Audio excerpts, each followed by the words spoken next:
corazones? Amén. Amén. Bueno, sí, es la realidad, ¿no? Hay cargas, hay situaciones por nuestro pecado, por el pecado de otros, sobre el pecado de otros que hace resaltar o salir nuestro pecado también. Siempre hay cargas, nuestro corazón se duele de cosas, y por eso estamos aquí para descansar un ratito, ¿no? Para poder descansar en la presencia del Señor junto con nuestros hermanos en Cristo. Ven que la iglesia local no es solamente la palabra de Dios expuesta desde el púlpito. Esa es una de las partes que es prioridad en la congregación, pero la iglesia local es todo lo que pasa aquí desde el momento en el que usted llega. La iglesia local es la palabra de Dios, la iglesia local es la alabanza al Señor con nuestra boca, la iglesia local es la comunión unos con otros, porque esta es su familia. O si no, pues mejor ir, quedarse en la casa y escuchar una predicación muy buena en YouTube y ya, ¿sí o no? Porque si la iglesia no somos nosotros, entonces no hay iglesia. Entonces la iglesia son todas las cosas que pasan hoy, la adoración al Señor a través de un corazón dispuesto, la adoración al Señor a través de nuestras ofrendas, la adoración al Señor a través de nuestras conversaciones con nuestros hermanos. Cómo Dios trabaja también en la iglesia, ¿no? Cómo los corazones se van también, dice, hierro con hierro se aguzan. Y cómo el Señor pone estas relaciones para que salga nuestro pecado y nosotros también podamos darnos cuenta de nuestro pecado y reconciliarnos, que es tan difícil también. Eso es la iglesia del Señor. La iglesia del Señor no es solamente un domingo 3 horas en la mañana. La iglesia del Señor es toda nuestra vida. Nuestra vida depende de la iglesia local.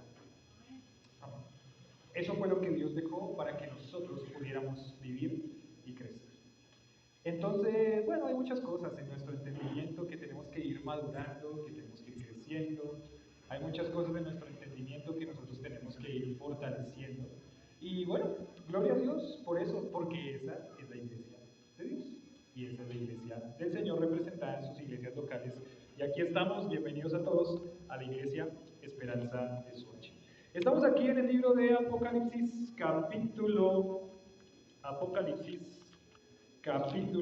22. Y hoy termina Apocalipsis, ahora sí, hoy, segunda parte del final. Segunda parte del final. Habíamos hablado hace 15 días acerca de la respuesta del que ha sido animado por todo este libro. La respuesta, ¿cuál es la respuesta del corazón del que ha sido animado por este libro? ¿Cuál es la respuesta? ¿Cuál era la primera respuesta del corazón? ¿Tienen sus hojitas? ¿Sí las guardaron ahí en las Biblias? ¿Cuántos sí tienen las...? No voy a preguntar eso mejor. Las otras hojitas deben estar en el reciclaje por allá en la planta de procesamiento de papel. Pero si tienen su hojita, ahí está su hojita, la hojita de la predicación de hace 15 días. Recuerdan que les dije no la boten porque esa hojita continúa hoy. Pero la primera respuesta del corazón que ha escuchado todo el libro de Apocalipsis es, la primera, creer y confiar en la palabra fiel y verdadera. Esa es la primera respuesta del corazón. Si usted no confía y no cree en esta palabra fiel y verdadera, apague y vamos, porque no hay otra cosa que lo pueda guiar. No hay otra cosa. La palabra de Dios es la única fiel y verdadera. ¿Y entonces qué tiene que ser la respuesta del corazón del ser humano? Nosotros, como creyentes, obedecemos lo que dice ¿quién? Dios. ¿A través de qué? De su palabra. Lo que esté en la palabra de Dios, nosotros lo hacemos. Y lo que Dios diga que no tenemos que hacer, no lo hacemos. No lo hacemos. Aunque hay muchas cosas que no están implícitas, especificadas en la palabra, sí con principios bíblicos podemos mirar que Dios quiere muchas cosas, ¿no? Entonces, confiamos en la palabra fiel y verdadera. La segunda respuesta del corazón es adorar. ¿A quién? A Dios. O adoramos a Dios o a quién adoramos? A nosotros mismos. Esas son las dos opciones. O adoramos a Dios en el trono de nuestro corazón, ¿está Dios?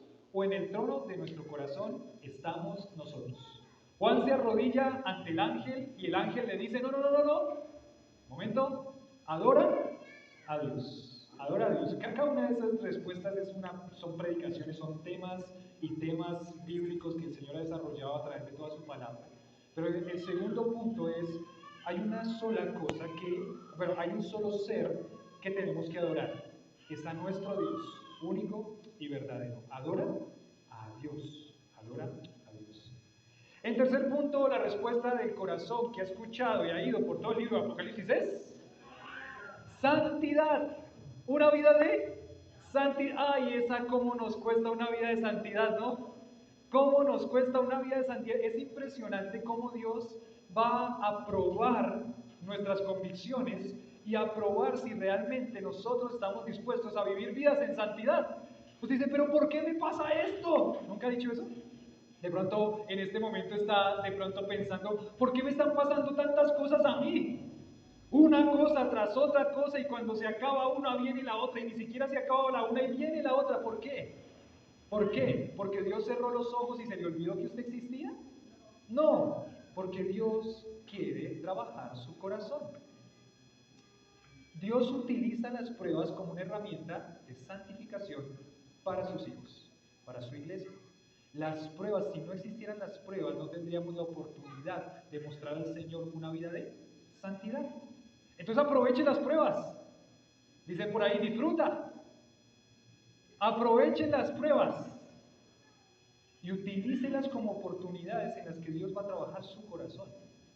Porque si no las aprovecha de esa forma, Dios es experto en esa película que dice retroceder nunca, rendirse jamás, parte 50 creo que vaya.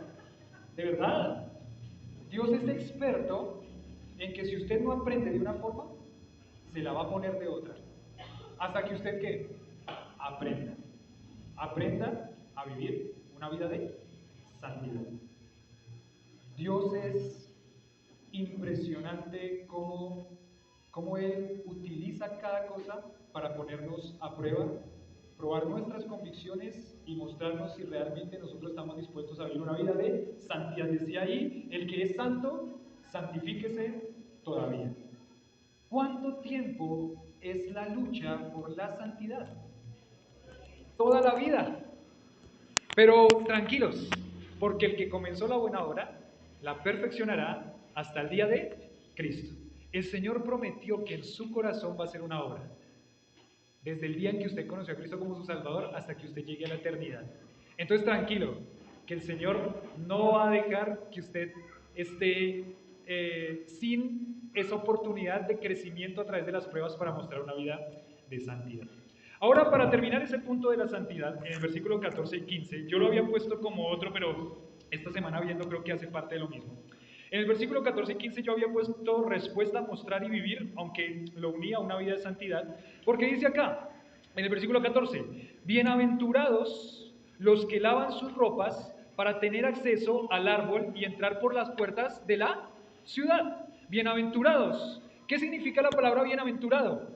La palabra bienaventurado significa bendito, feliz, afortunado, afortunado, bendito, feliz y afortunado. ¿Quién es bendito, feliz y afortunado? Benditos, felices, afortunados son aquellos que lavan sus ropas, que lavan sus ropas. ¿Qué significa eso de lavan sus ropas? ¿Cuántos lavan sus ropas? Dice yo lavo mi ropa, ¿sí o no?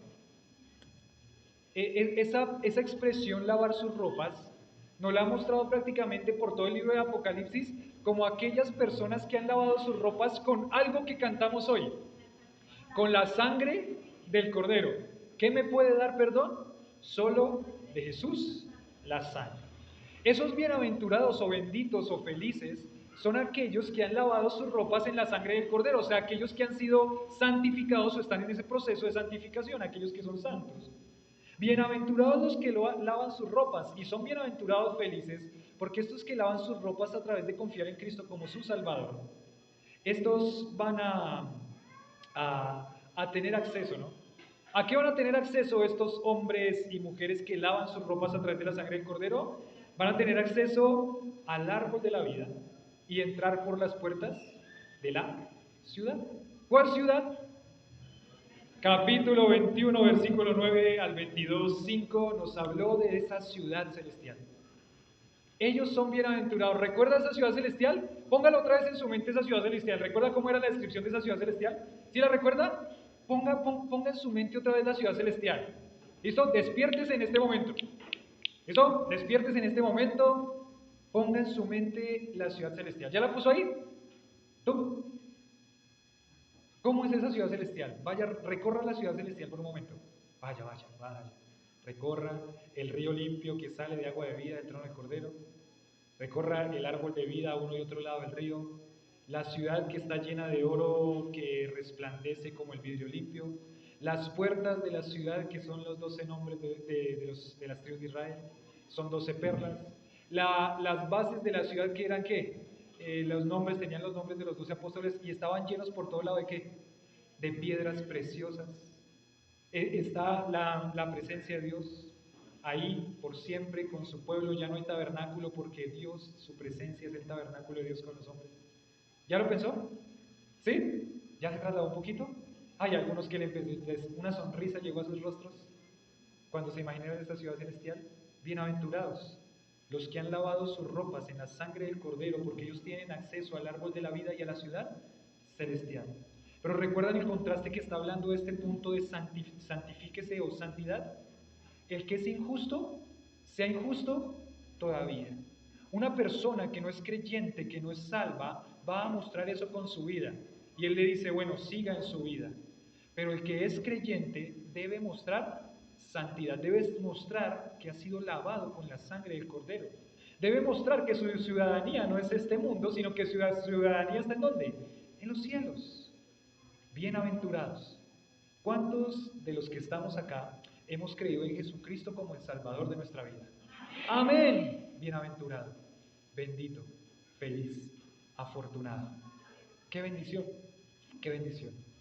Y dice acá, para terminar ese punto, el versículo 14, dice, bienaventurados los que lavan sus ropas para tener derecho al árbol de la vida y para entrar por las puertas de la ciudad. Y ven que la única condición para entrar y tener acceso al árbol de la vida y entrar por las puertas de esta ciudad es que hayan ¿qué? Lavado sus ropas. ¿Va a haber alguien en esta ciudad celestial o que tenga acceso al árbol de la vida? ¿Va a haber alguien que no haya lavado sus ropas?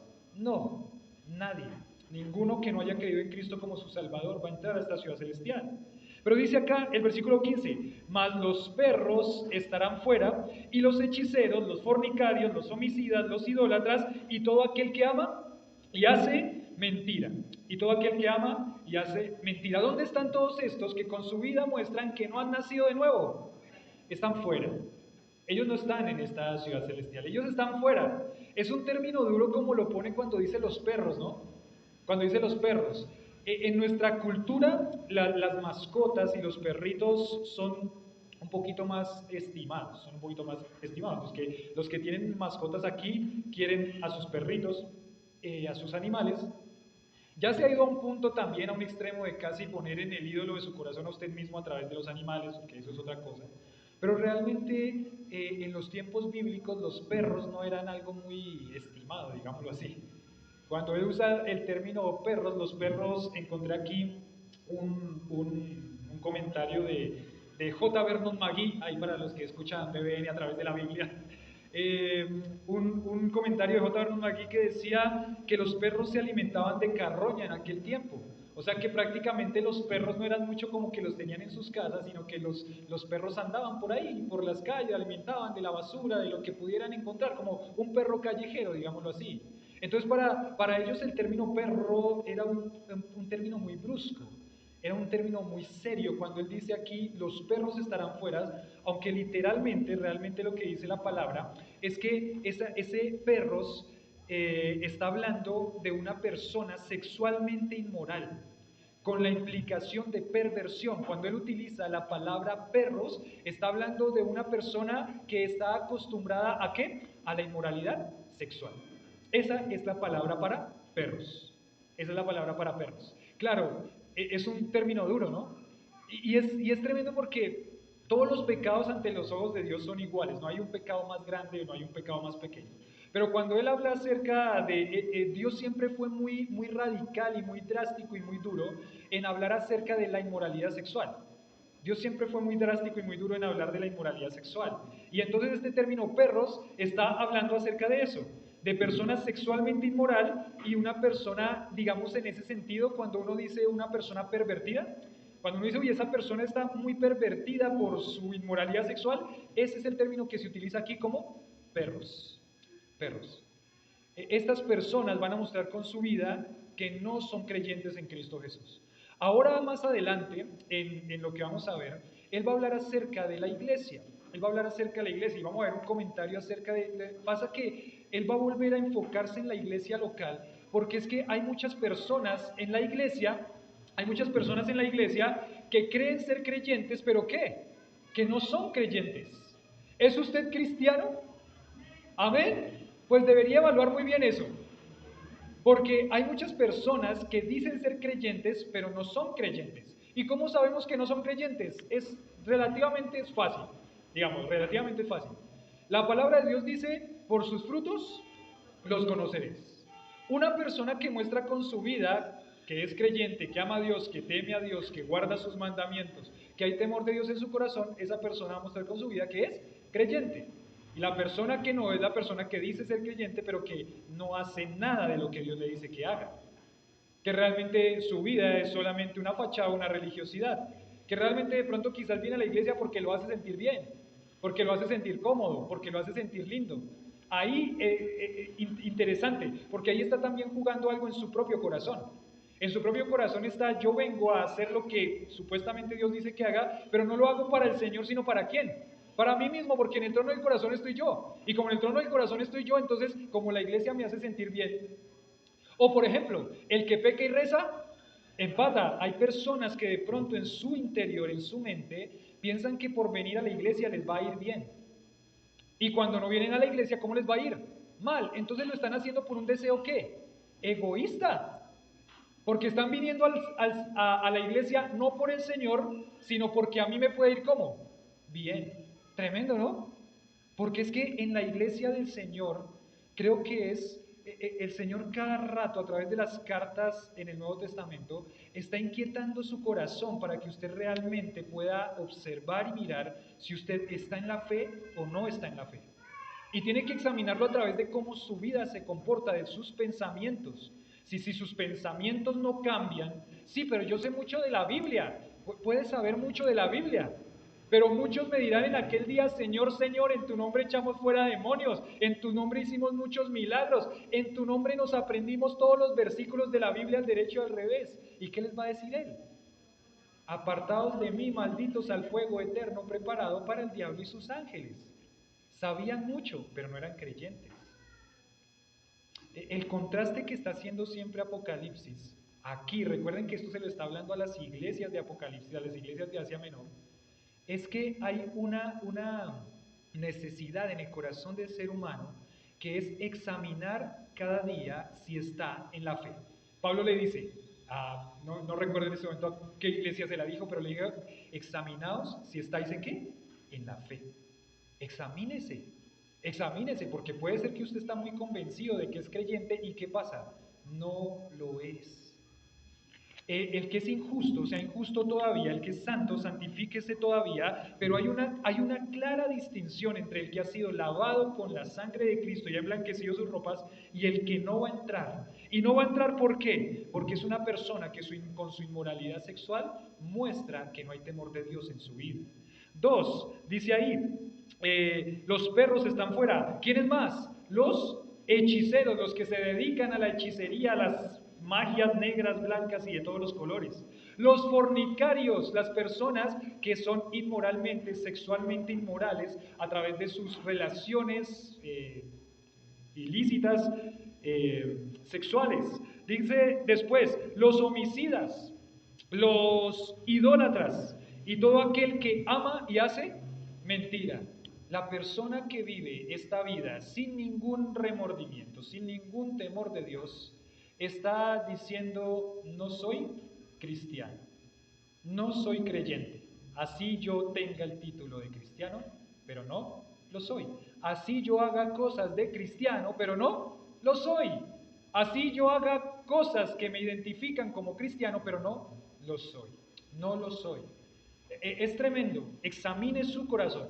Y quizás si hoy es el día en el que usted tiene que decir, Señor, me acabo de dar cuenta que yo no era creyente, me acabo de dar cuenta que yo nunca había pedido a Cristo que me salve, me acabo de dar cuenta que yo no era un discípulo de Cristo, me acabo de dar cuenta que yo hacía las cosas solamente por pura religiosidad. En este momento quizás es el momento en el que usted tiene que pedirle al Señor que lo salve, a pedirle al Señor que lo salve. Entonces la respuesta, tercera respuesta, es santidad. Santidad. Santidad. Es una lucha contra el pecado. Decía un cantante que es una batalla que dura toda una vida. Es una batalla nueva cada día. Uno siempre cree que el mal está afuera, pero el mal es mi carne. El mal es mi carne. El mal es mi corazón. El mal es mi corazón. Entonces ahí está, el desafío y la respuesta del que ha escuchado todo este libro de Apocalipsis es, Señor, si realmente yo soy creyente en Cristo Jesús, ayúdame a vivir una vida en santidad. Santidad. Santidad al Señor, decía un misionero. Santidad al Señor. La cuarta respuesta en el versículo 16. En el versículo 16 va a decir la cuarta respuesta del que ha escuchado todo el libro de Apocalipsis. Y dice, yo Jesús he enviado mi ángel, ¿para qué? Para daros testimonio de estas cosas, ¿en dónde? En las iglesias. Uy, tremendo. Para daros testimonio de estas cosas en las iglesias, yo soy la raíz y el linaje de David, o sea, yo soy el Mesías, el que tenía que venir, la estrella resplandeciente de la mañana. La estrella resplandeciente de la mañana. Entonces aquí dice, respuesta, valorar la iglesia. Yo les puse ahí en su hojita, era iglesia, pero lo puse más detalladamente y es el valor que Dios le da a quién? A la iglesia local de creyentes. Uy, eso tenemos rato para hablar con el valor que Dios le da a la iglesia local. Pero no lo voy a hablar porque ustedes ya tomaron muchos membresía de la iglesia y están a punto de entrar otro grupo bien grande a tomar membresía de la iglesia, en donde vamos a hablar de ¿qué? Del valor que Dios le da ¿a quién? A la iglesia local. Esto es un tema para darle 6 meses más o menos, es lo que vamos a empezar a hacer con los hermanos que van a pasar a la membresía.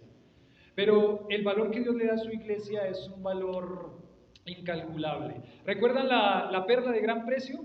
La perla de gran precio de las parábolas del reino en Mateo capítulo 13. La perla de gran precio es la iglesia local.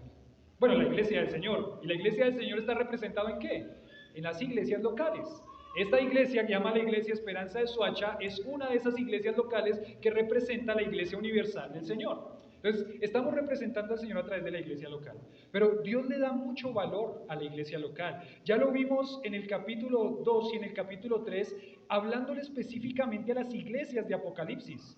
Hablándole, por ejemplo, al pastor de la iglesia y haciéndole pensar al pastor de la iglesia algunas cosas que estaban pasando en la iglesia, algunas de esas cosas buenas, algunas de esas cosas malas, pero en últimas porque Dios quiere llamar la atención de la iglesia local. La iglesia local representa a Cristo.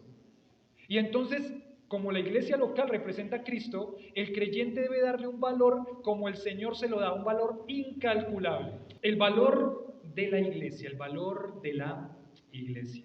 Bueno, aquí dice en este versículo, daros testimonio de estas cosas a las iglesias. Entonces, por esta razón fue escrito el libro de Apocalipsis. El libro de Apocalipsis fue escrito para ser predicado. ¿En dónde?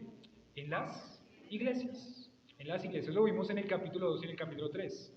En la carta de Apocalipsis, o el libro de Apocalipsis, fue escrito por Dios con el propósito de que las cartas se escribieran en las iglesias, de que las cartas se predicaran en las iglesias. Digamos que podríamos pensar que, bueno, el libro de Apocalipsis es un libro que por muchos años se ha intentado analizar y estudiar en institutos bíblicos. Y se tiene que analizar y estudiar en institutos bíblicos, pero ese no fue el propósito principal del libro de Apocalipsis. El propósito principal del libro de Apocalipsis es ¿para qué? Para que sea predicado en las iglesias. Y gracias a Dios, porque ahora yo pienso en todo este proceso y hoy terminando Apocalipsis y mirando qué valor que tiene el libro de Apocalipsis para la iglesia local. como todos los libros de la Biblia. Apocalipsis es uno de ellos. Pero ¿qué pasa? He escuchado a muchos pastores que dicen, no, yo Apocalipsis no lo voy a predicar en la iglesia. ¿Por qué? Porque todavía no tengo la confianza y la tranquilidad de predicarlo. Pero realmente cada pastor o cada cuerpo pastoral, equipo pastoral de las iglesias, debería llegar un momento, cada iglesia, donde cada iglesia escuche de la palabra de su pastor o de sus pastores el libro de Apocalipsis, porque el libro de Apocalipsis, como todas las cartas de la Biblia, como todos los libros de la Biblia, fue diseñado para predicarlo a las iglesias locales. No en primer lugar para ser estudiado en un instituto bíblico, sino en primer lugar para ser predicado a las iglesias locales y que esa carta diera mucha fortaleza y mucho ánimo a la iglesia. Entonces, por esas razones que este libro fue escrito para ser predicado y vivido en primer lugar. Entonces, en otra versión de la Biblia, dice, yo Jesús he enviado a mi ángel para darles a ustedes testimonio de estas cosas que conciernen a las iglesias. Este libro de Apocalipsis son las cosas que conciernen a ¿quiénes? A las iglesias. O sea, este libro es muy importante porque este libro contiene cosas que le conciernen, que son importantísimas para las iglesias locales. Por eso tiene que ser predicado. Entonces él les recuerda a los lectores de este pasaje, a los receptores de este pasaje, de este libro, él les recuerda que el mensaje de Apocalipsis es para las iglesias. Porque Dios quiere la edificación de su iglesia. ¿Y cómo lo va a hacer? A través de la predicación de la palabra. A través de que esa palabra sea expuesta y que la iglesia mire y se fortalezca en cómo vivir el mensaje. Cómo ese mensaje se vive aquí en esta iglesia local. Entonces él recuerda a los que están escuchando este mensaje de Apocalipsis que este mensaje es para las iglesias locales. Los creyentes deben comunicar fielmente en las iglesias de todos los tiempos el mensaje de Apocalipsis. ¿Cuál es el mensaje de Apocalipsis? El mensaje de Apocalipsis son estos: el mensaje de fe en Cristo, el mensaje de una vida de fidelidad al Señor como iglesia, el mensaje del valor que Dios le da a la iglesia local y el valor de todo su plan redentor, el mensaje de la adoración a un Dios santo, el mensaje de pureza y el mensaje de esperanza.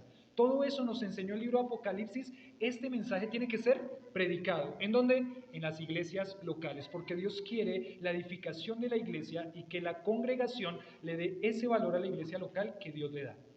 Es difícil, porque ya lo vamos a ver en membresía de la iglesia con cada uno de ustedes cuando llegue su momento, pero es difícil porque a la iglesia local no se le da el valor que realmente tiene. ¿Y eso es por qué? Porque por nuestro pecado y por la influencia de Satanás, Satanás ha hecho que, por lo menos en esta etapa de la historia de la iglesia, el creyente sea muy relajado con las responsabilidades que tiene. Se le está educando a los niños para que crezcan con la menor responsabilidad posible ante todas las instituciones o hacia todas las instituciones. Se los va animando a que ellos muestren la rebeldía de su corazón y que no se sujeten ¿a quién? A nadie. ¿Sí o no? Los muchachos ya no se sujetan ¿a quiénes? A sus padres. Un día vi un video me apareció, creo que era en los shorts o una noticia, no me acuerdo, de un muchacho que agarró a palazos a su mamá porque su mamá le quitó el celular y no se lo dejó utilizar más. No sé si ustedes vieron eso.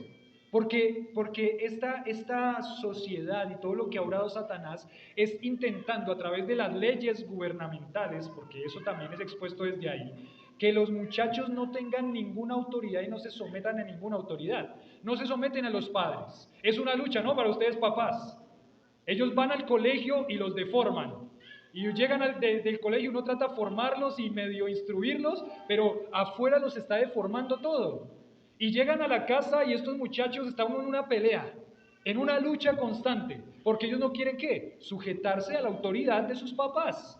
Pero es que no se sujetan, no quieren sujetarse a ninguna autoridad. Pues la dinamita que está ahí en su corazón, que es el pecado, todo lo que está alrededor con este sistema mundo está haciendo que esa dinamita explote en rebeldía. Entonces, por ejemplo, ¿en el colegio se someten a sus profesores? No. Eso en el colegio es la falta de respeto a los profesores. Los profesores ya no saben qué más hacer si les ponen 30, 40 alumnos, si uno con uno ya tiene suficiente. Y les ponen 30 o 40 alumnos, ¿y cómo hacen ellos?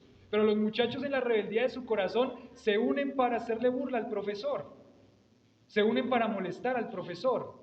porque ninguna autoridad o institución yo me tengo que sujetar o someter. Yo soy el dueño de mi propia vida y yo solamente me sujeto a lo que yo quiera.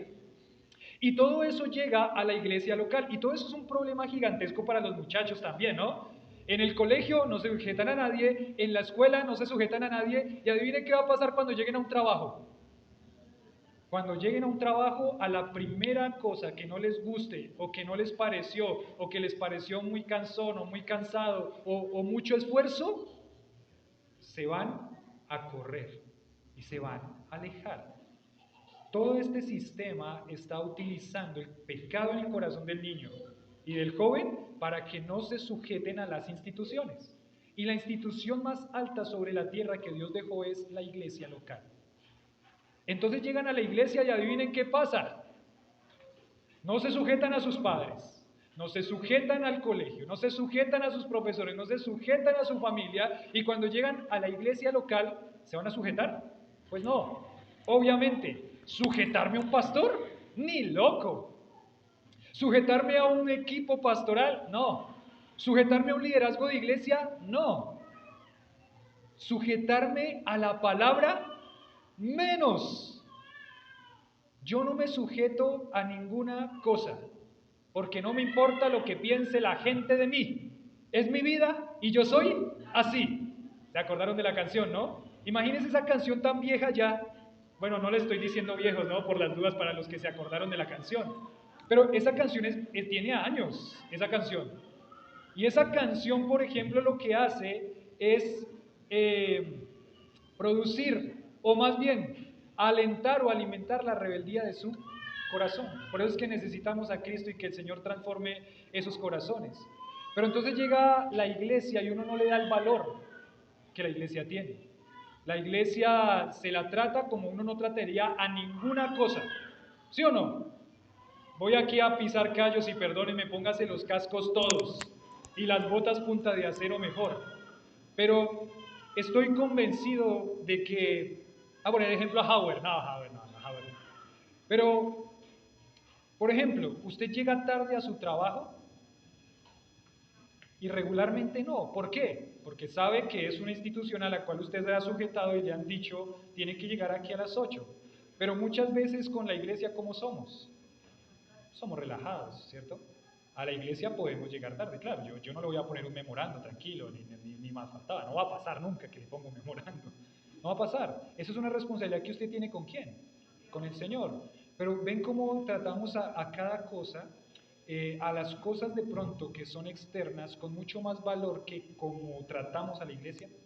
Usted no llegaría tarde al trabajo, intentamos que los chicos no lleguen tarde al colegio, ¿no? Y levántelos y dele a las 5:30, 4:30, 3:30, 2:30, nos levantamos, hagámosle, llegó corriendo, porque si llega 15 minutos tarde no lo van a dejar entrar. Eso no va a pasar en la iglesia tampoco. No es que aquí llegó media hora tarde, sálgase o cerramos las puertas, no va a llegar. No va a llegar, no va a pasar. Pero es para que nosotros miremos cómo le damos valor a la congregación, a la iglesia local de creyentes. Cómo nuestro corazón lucha con eso y el Señor quiere seguir trabajando eso. El Señor está aquí poniendo un énfasis en su iglesia. La iglesia es el eje central del plan redentor de Dios. El plan que Dios diseñó para que llevara el mensaje del Evangelio y cumpliera su obra y lo mostrara a Él en esta dispensación, o sea, en este momento de la historia, es la iglesia local. La iglesia local. Todo el Nuevo Testamento habla acerca de ¿qué? De la iglesia local. Todas las cartas del Nuevo Testamento hablan de ¿qué? De la iglesia local.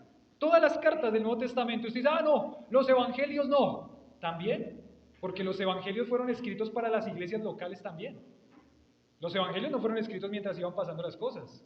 Los evangelios fueron escritos 30 años después, 60 años después, para enseñarle a las iglesias locales lo que tenía que pasar con ellos. Entonces, todo el valor que Dios le da a la iglesia local, vamos a tener que pedirle al Señor que nos permita entender realmente lo que significa la iglesia local y que podamos vivirla. Estas cosas las escribió, las envió por medio de mi ángel para daros testimonio de estas cosas a las iglesias. Las iglesias deben ver al Dios de autoridad y de poder. de pureza, de luz, de juicio, de misericordia, de victoria y de justicia. Estas cosas os escribo para daros testimonio a las iglesias. De estas cosas a las iglesias. Es un mensaje a las iglesias porque sabe que en las iglesias hay muchos que dicen ser de Cristo y no lo son. Y no lo son.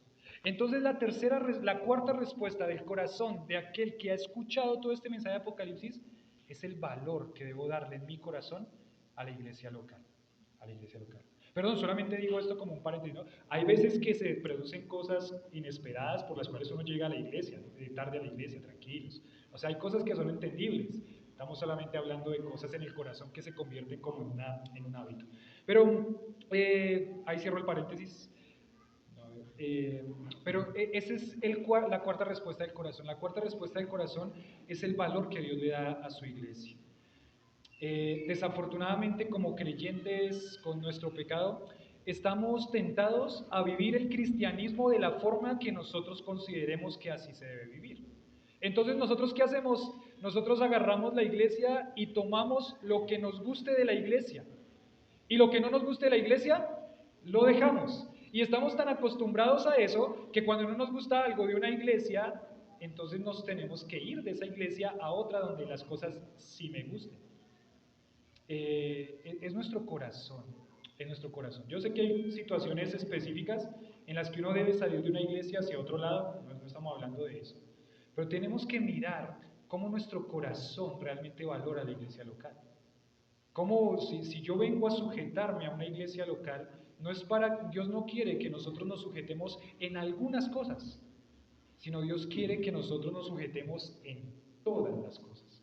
Porque recuerdan, Dios quiere todo. Amarás al Señor tu Dios, a Jehová tu Dios, con todo tu corazón, con toda tu alma y con todas tus fuerzas.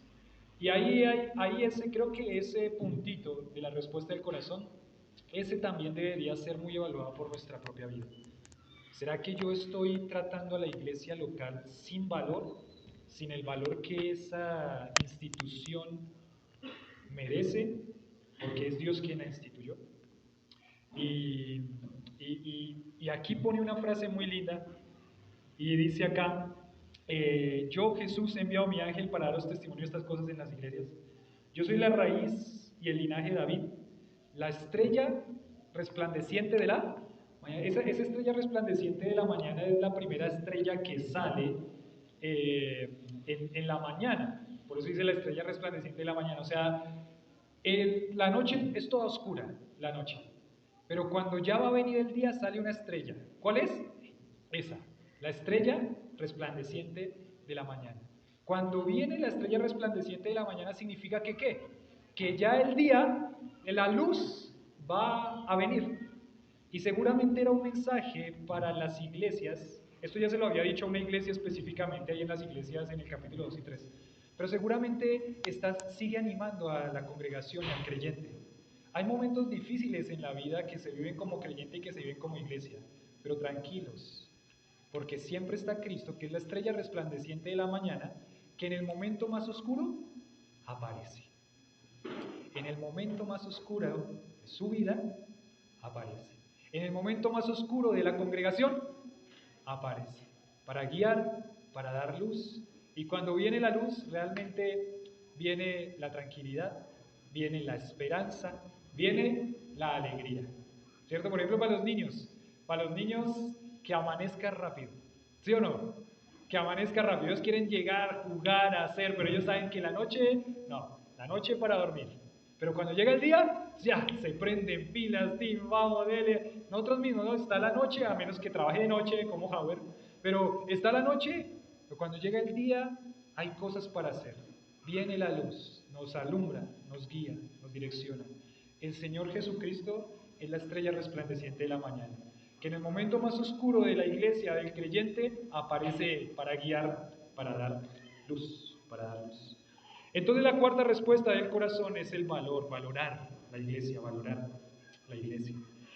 El 17, la quinta respuesta del corazón es anhelar su venida, dice el versículo 17, el Espíritu y la esposa que dicen, ven, El que oye diga, ven. El que tiene sed, venga. Y el que quiera, tome del agua de la vida gratuitamente. La quinta respuesta del corazón del creyente que ha escuchado todo este mensaje de Apocalipsis es anhelar ¿qué? La venida del Señor. No sé si estos últimas predicaciones, Sebastián predicó también acerca de la venida del Señor. Hemos estado hablando de las últimas predicaciones de este libro Apocalipsis y el mensaje constante es que anhelar que el Señor regrese. No sé si su oración ya cambió, pero de pronto en sus oraciones cambió algo como, ven Señor Jesús, ven por nosotros. ¿Cambió eso? El otro día estábamos en la casa con los niños y bueno, tenemos un tiempo para orar ahí después del desayuno y a mi mente vino, oremos todos juntos como familia, Señor, ven por nosotros, anhelamos tu venida. ¿Sabe qué? Se sintió raro. Se los digo aquí sinceramente, se sintió raro. Fue algo raro. Regularmente uno no está acostumbrado a decir eso en la oración, pero se sintió raro.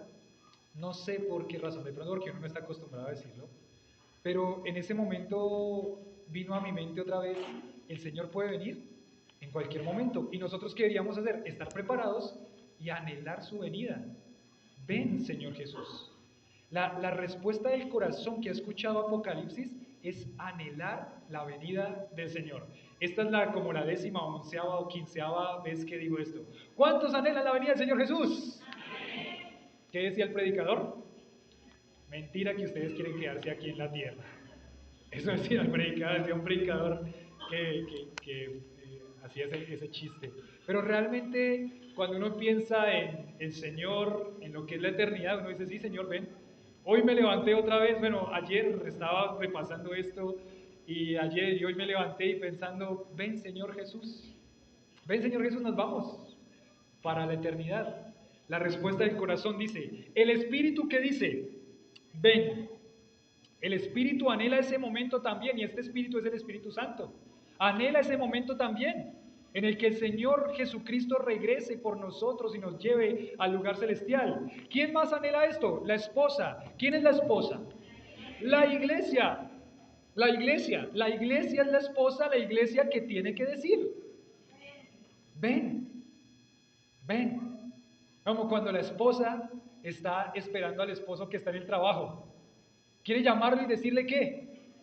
Ni siquiera se aparezca por acá. No, ¿cómo así? ¿Qué es eso tan feo? No, ¿qué hace la esposa? ¿La esposa anhela qué? Que llegue el esposo, ¿de verdad? ¿Sí o no? Anhela que llegue el esposo. Por más que hayan peleado ese día, no sé, por más que hayan discutido, lo que sea, pero la esposa siempre está como pendiente de que venga. Mi esposa le estaba mandando un mensajito a Lili allá en Altos de la Florida. Lili, ¿cómo están? ¿Ya salió Juli? ¿Ya viene? ¿Ya viene? Me escribe un mensajito, gordito, ¿ya saliste de tal lado? Ven. ¿Por qué? Porque la esposa quiere estar ¿con quién? Con su esposo. ¿Sí quieren las esposas estar con sus esposos? Venga, miro las caras rápidamente. No vaya a decir lo contrario, porque si no sabe la que se le viene nada. Anhela. La esposa anhela la venida de su esposo. Iglesia, empecemos a anhelar y a rogar, a orar, que el Señor venga, que el Señor venga, que se empiece a convertir en una oración habitual para nosotros, no una repetición, sino algo que con convicción podamos decir, Señor, ven, ven. Pero nuestra condición y nuestro pecado está tan enfocado en esta tierra que nuestras oraciones, ¿por qué son? Nuestras oraciones son por salud, para que el dolor, para que la cosa, y claro, obviamente porque eso duele, ¿no? Es difícil para nuestro corazón, pero ¿qué pasa si el Señor viene? Se acabó su dolor. Entonces, ¿cuál debería ser la oración? Ven, Señor Jesús. No digo que no ore por su salud, obviamente, que el Señor le dé fortaleza, que le permita resistir, pero ¿recuerdan lo que decía Pablo? Pablo en 1 de Corintios o en 2 de Corintios decía que las tribulaciones que tenemos, estas tribulaciones momentáneas, ¿saben qué hacen esas tribulaciones momentáneas que tenemos? Nos hacen anhelar la eternidad. Porque es una tribulación momentánea que no se compara con el peso de gloria que nos espera. Cuando usted piensa en la eternidad, a comparación de las aflicciones que vimos aquí, aunque aquí parezcan muy grandes, realmente son pequeñitas, porque usted como creyente va a vivir la eternidad ¿con quién? Con el Señor. Entonces, ¿cuál debería ser la respuesta para su complicación de salud? La oración, ¿cuál debería ser? Ven, Señor Jesús. Ven. Sí, puede ser que ore también porque las pastillas le hagan bien, y espero que le hagan bien, porque realmente nos duele verlo mal, porque sabemos que en su dolor no puede hacer lo que el Señor quiere que haga. Lo entendemos. Queremos que sea sanado y que sus dolencias se acaben. Pero yo digo, todo eso se acabaría si el Señor llegara por nosotros y viviéramos una eternidad sin dolor, muerte o enfermedad. Nuestra oración debería cambiar. Pero eso viene de venir de un anhelo del corazón que le diga al Señor, ven. El Espíritu, ven. La esposa, ven. El que oye estas palabras, ¿qué debería decir? Ven. Y aquí le hace una invitación una vez más, otra vez, otra invitación. Este libro está lleno de invitaciones a la salvación. El que tiene sed, venga, y el que quiera tome del agua de vida gratuitamente.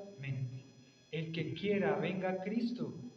Si usted de pronto, esa no es su esperanza hoy, venga a Cristo y pídale que lo salve para que Él sea su Salvador. Ese debería ser el anhelo del creyente. Vuelvo y pregunto, ¿a cuántos anhelan que el Señor venga hoy?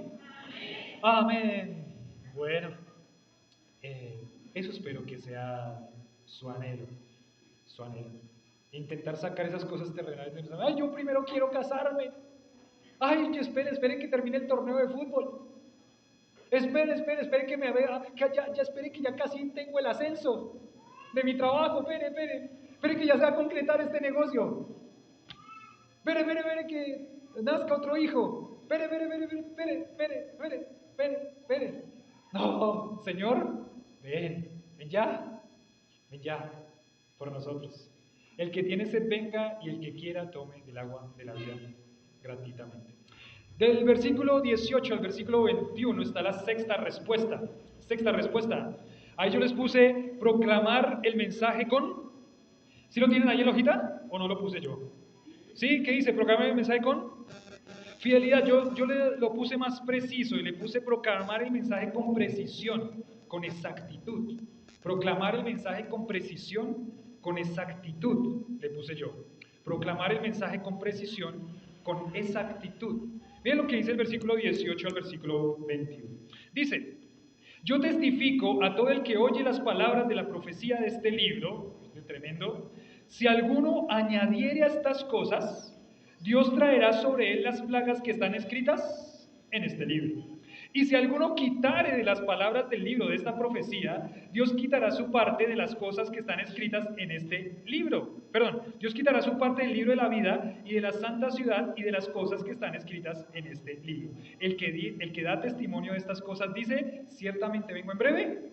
Amén. Sí, ven, Señor Jesús. Bueno, y la gracia de nuestro Dios, de nuestro Señor Jesucristo, sea con todos vosotros. Amén. La respuesta, proclamar el mensaje con precisión y con exactitud. Es interesante porque recuerdan que hablábamos de ese contexto histórico, ese contexto cultural. ¿Quiénes leían? Solamente quienes podían leer. Bueno, regularmente eran poquitas las personas que tenían eran contadas las personas que tenían un rollo. Realmente este rollo iba a llegar a las iglesias y ellos iban a tener que empezar a distribuir ese rollo por todas las iglesias de ese lugar. Pero las personas no sabían leer. Las personas no sabían leer, eran muy poquitos los que sabían leer. O sea que la responsabilidad, en primer lugar, ¿en quién era? El pastor. El pastor era el que tenía que pararse y predicarles la palabra y leerles la palabra. Pero él les dice acá, miren, hay una respuesta también en el corazón del que escucha estas palabras y creo que está hablando específicamente a los predicadores y pastores. Y le está diciendo, no se puede añadir nada y no se puede ¿qué? Quitar nada. Y esto es Apocalipsis, el último libro de la Biblia. O sea, aunque estamos hablando del libro Apocalipsis específicamente, estamos hablando de todos los libros de la Biblia. No solamente está en Apocalipsis, miren, Si quieren vayan conmigo para que hagan un poquito de ejercicio en los dedos. Deuteronomio capítulo 4, versículo 2. Vamos a Deuteronomio capítulo 4, versículo 2. Deuteronomio 4, 2. Vayan allá al libro de Deuteronomio capítulo 4, versículo 2. ¿Qué dice Deuteronomio 4, 2? ¿Ya llegaron ahí? El que ya llegó diga amén. El que no ha llegado diga no amén. Bueno, va. Dice 4.2 de Deuteronomio: no añadiréis nada a la palabra que yo os mando, ni quitaréis nada de ella, para que guardéis los mandamientos del Señor vuestro Dios que yo os mando. Vamos a Deuteronomio 12.32. Deuteronomio 12.32. Deuteronomio 12.32. ¿Llegaron ahí? Dice, Deuteronomio 12.32, cuidarás de hacer todo lo que te mando. Nada le añadirás, ni le quitarás. Y eso que estamos hablando hoy del quinto libro de la Biblia. O sea, nada de lo que Dios dio y escribió, a eso no se le puede ¿qué? Ni quitar, ni añadir. Y eso es algo que para el predicador tiene que ser una convicción. ¿Yo qué tengo que predicar? La palabra. Y tengo que predicarla ¿cómo? Tal y como está ahí. Yo tengo que utilizar herramientas para interpretarla bien.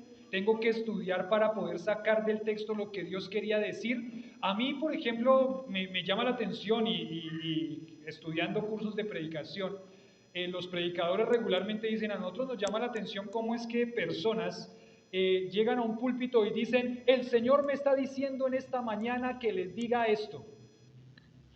En este momento el Espíritu Santo me está hablando y me está diciendo que les diga tal cosa. Y uno dice, ¿de verdad no estudió el pasaje? Esa es la respuesta, no es como, uy, este hombre viene de parte de Dios. No. ¿De verdad no estudió el pasaje? ¿Ni siquiera lo leyó? O sea, ¿qué va a enseñarle a las personas? ¿Y sabe qué termina enseñando esa persona? Sus experiencias personales.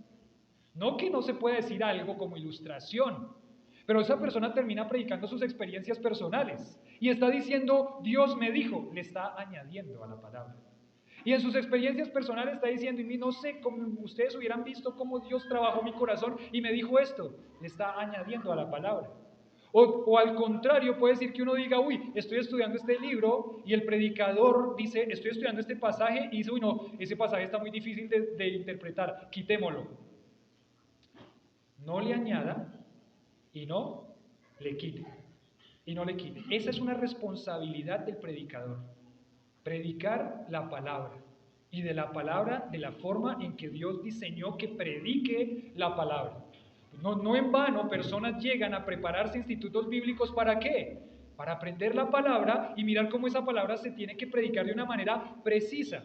El pasaje de 2 de Timoteo capítulo 2 versículo 15, que quizá muchos se lo saben de memoria, dice, procura con diligencia presentarte a Dios aprobado como obrero que no tiene de qué avergonzarse, que usa esa palabra bien que dice ahí en 2 de Timoteo 2:15, es la palabra precisión.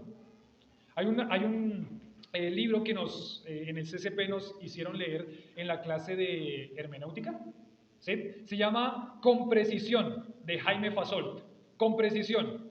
Ese libro le está dando unas herramientas para que interprete la palabra ¿con qué? Con precisión. Porque esa palabra con precisión me está diciendo, tengo que apuntarle y apuntarle bien. Y tengo que cortarla, la expresión es, tengo que cortarla de una manera correcta.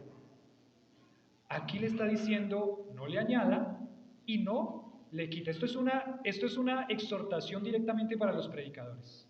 Déjenme leerle aquí de este libro, que también es un muy buen libro de predicación expositiva. Se llama De parte de Dios y delante de Dios. Se llama este libro. Este libro tiene un prólogo de personas que opinaron acerca de este libro y solamente les voy a leer uno. Este hombre es un escritor de libros muy bueno, cristiano, libros cristianos obviamente, se llama Donald A. Carson. Dice escritor y profesor del Nuevo Testamento en la Trinity Evangelical Divinity School. ¿Qué tal ese inglés, no? Dice, ¿Complacemos a Dios con los sermones que predicamos o nos damos por satisfechos con la simplemente de agradar solo a los hombres? Si queremos que nuestros sermones complazcan a Dios, lo primero que debemos hacer es reflejar en ellos fielmente lo que Dios dice. ¿Cómo vamos a agradar a Dios con lo que predicamos? Si distorsionamos su palabra, si le agregamos o la malinterpretamos, si dejamos fuera lo que no nos gusta y llamamos la atención hacia nosotros mismos en vez de poner el énfasis sobre Cristo. Es el simple pero acertado concepto de que la predicación que agrada a Dios es la que refleja con fidelidad lo que Dios mismo dice, es el corazón de esta excelente introducción a la predicación expositiva. No le añadimos y no le quitamos. Y tenemos que utilizar herramientas para interpretarla y hasta para enseñarla. Hay muchos que de pronto orgullosamente pensamos que porque sabemos 2 o 3 cositas de la palabra, ya no la sabemos toda, que sabemos interpretarla bien. Yo me acuerdo que estábamos viendo el curso de predicación expositiva con los maestros y con los hermanos, los hombres del liderazgo de la iglesia, y estaba ayudándoles el curso de predicación expositiva y me decían los maestros, uy, todo ese trabajo hay que hacer para llegar a la interpretación de un pasaje, yo no tenía ni idea. Y hay personas que piensan que se las saben todas. Y hay personas que vienen con un corazón de pronto, no sé, maltratado, resentido por otros lugares, y vienen a una congregación, llegan a una congregación con la actitud de que yo vengo a ustedes ¿a qué? A enseñarles. Porque yo he estudiado, y yo he hecho, y yo sé. Tremendo. Porque esto de predicar la palabra requiere mucha diligencia, mucho esfuerzo y mucha dedicación. No le añadas, no le quites. Testifico a todo aquel que oye las palabras del libro de esta profecía. Si alguno añadiere, poner sobre o imponer, Dios traerá las plagas. Si alguno quitare, guardar o cortar, Dios quitará su parte. Aquí cuando dice, ¿dónde está? Dice, versículo 19, si alguno quitare las palabras del libro de esta profecía, Dios quitará su parte del libro de la vida.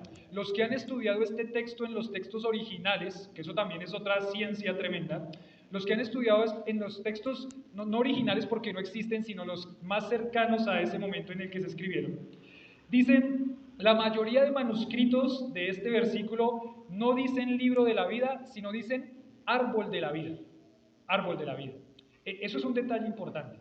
Es un detalle importante, porque hay personas que piensan que la salvación se pierde y toman, por ejemplo, este pasaje para decir, la salvación se puede perder porque el hombre que estaba escrito en el libro de la vida lo pueden ¿qué? Quitar. Los manuscritos más antiguos dicen no libro de la vida, sino dicen árbol de la vida. Lo que significa que Dios dice que aquella persona que muestra una actitud de quitar o añadir a la palabra de Dios no es una persona que salva. Y eso es tremendo. Porque ¿cómo así? ¿Hay predicadores que no son salvos? Sí, hay predicadores que no son salvos.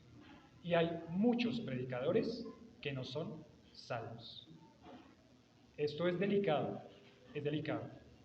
Esa persona está mostrando con su actitud que no es creyente. La mayoría de manuscritos dicen árbol de la vida en vez de libro de la vida. La persona que cometa ese daño manifiesta que no pertenece a Dios y no estará en la Nueva Jerusalén con los que disfrutarán la vida eterna. Terminamos. Versículo 20. El que da testimonio de estas cosas dice ciertamente que vengo en breve, espérelo, ya está por venir, esté alerta. Como decía Sebastián, como el papá que le dice vengo a las 5. Entonces, ¿cómo tiene que usted estar? Alerta, cuidando lo que su papá le dijo que haga.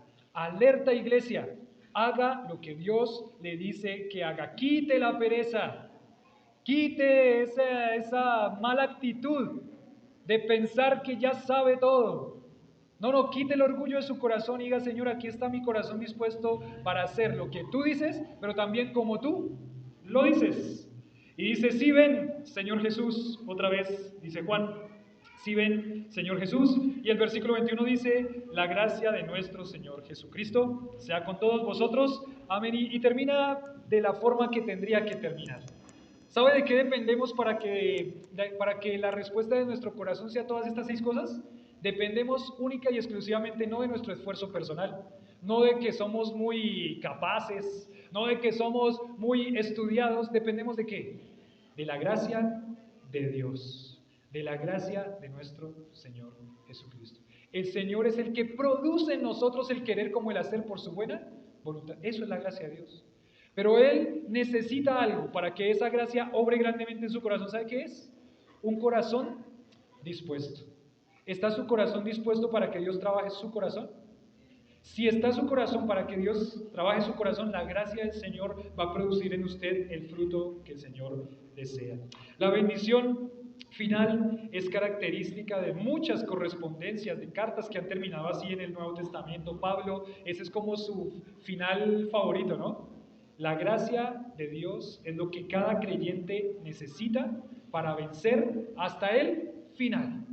La gracia de Dios. Sublime gracia del Señor, que a un infeliz salvó. Fui ciego, mas hoy veo yo perdido y Él me halló. La gracia del Señor. La gracia nos salvó, la gracia nos sostiene y su gracia nos va a llevar hasta la eternidad. Dependamos de la gracia de nuestro Dios.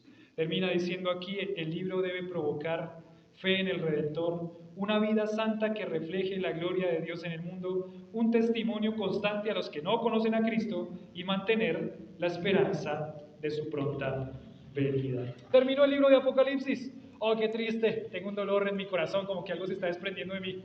Pero bueno, ya terminó. Ahora seguimos adelante. ¿Qué seguirá? ¿Saben? ¿No saben? Yo tampoco. No, yo sí sé, yo sí sé. Ya vengo meditándolo de hace varios meses. Creo que sabe mi esposa y la tía Marlene, que son los únicos que saben el libro. ¿La señora Mary sabe? No vaya a decir nada. El siguiente libro va a ser también lindo, intentamos confrontar, vamos a intentar cambiar un poquito algo, a ver si podemos trabajar más un libro todos como iglesia más profundamente. Pero va a ser también lindo, va a confrontar nuestro corazón, nuestra vida, nuestra iglesia y que la palabra de Dios siga creciendo, siga siendo predicada, sigamos madurando en entenderla, en aplicarla, en vivirla. Bueno, que ese sea el deseo de nuestro corazón. ¿Sí ven, Señor Jesús? Ven, Señor Jesús.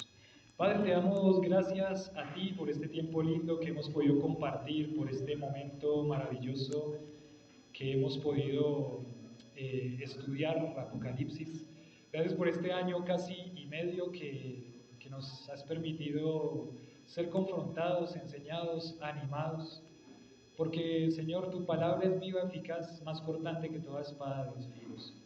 Señor, nosotros pedimos con todo nuestro corazón que haya en nosotros un deseo de santidad a ti, que podamos vivir para ti, que podamos dar gloria a ti, que tu gracia, Señor, sea la que nos siga sosteniendo, tu favor sea la que nos siga sosteniendo y que nosotros con un corazón dispuesto podamos seguir dejando que esa gracia de Dios actúe y obre en nuestra vida.